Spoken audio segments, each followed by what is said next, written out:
Right, hey YouTube. What I wanted to show you today was this problem that I've had with my bike. This is an XR600, 1990 model.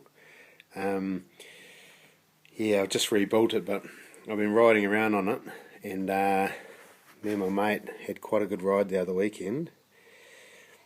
And it's going really good, but mate, we're thrashing it out, and we're doing a bit of flat tracking. And so it got really quite hot, but that's usually not a problem for them. But but after our wee ride, I shut it down, and it just never started again. And mate, we tried everything, couldn't find out what was wrong with it. Had all the electrics tested, had the carburetor all apart, checked it, getting fuel, getting spark, it was all good.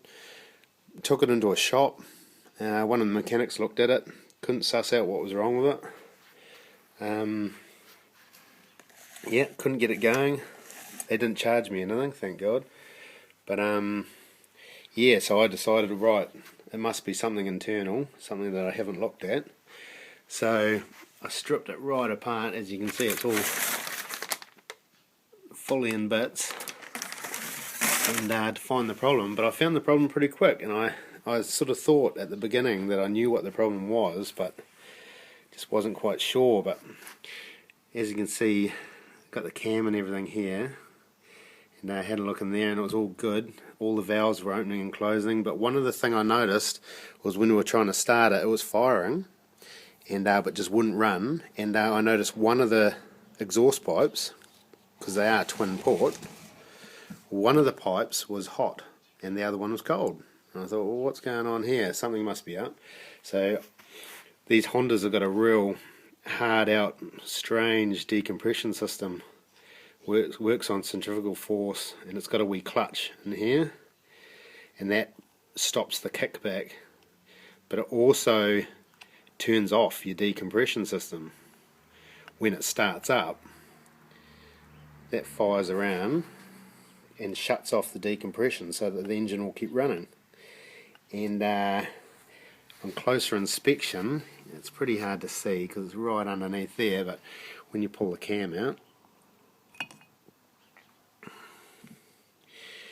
you see here there's a wee, like a spring-loaded dowel. As you can see it popping in and out there. What I found was there must have been a bit of crap or something stuck in that hole, and that little dowel was jammed down and couldn't release again because the spring's real piddly. It's got like bugger all tension on it.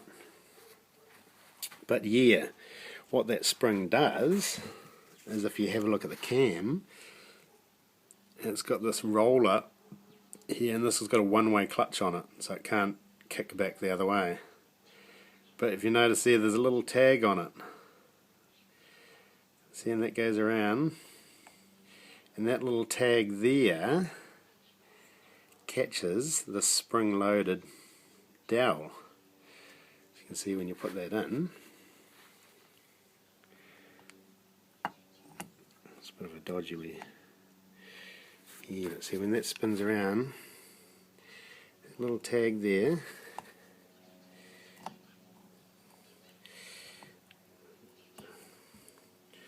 Oh, we're just wrecking everything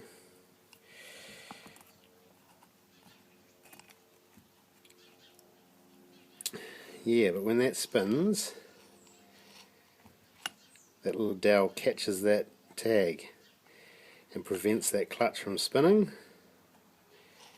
See if you spin it the other way. See, as it comes around, it catches that little tag. It stops it from spinning. Well, if that little tag doesn't stop that clutch from spinning, it'll always hold one of your exhaust valves open, just a tad, and that's just enough to stop it from running. And so if you've got one of these XRs and you've got a problem and it won't start, and you've tried everything, it even has still got compression at the kick. When you kick it down, it's still got a hell of a lot of compression, but it's only on the second rotation around that it holds the valve open. See, this little cam here holds that valve open and will prevent it from running. it'll fire, but that's about it. And if you've got this problem and you've tried everything, I guarantee you have a look in here and have a look at that whole decompression mechanism, and yeah, it could be a problem. I'm not saying it is, but it could be something to try. Okay.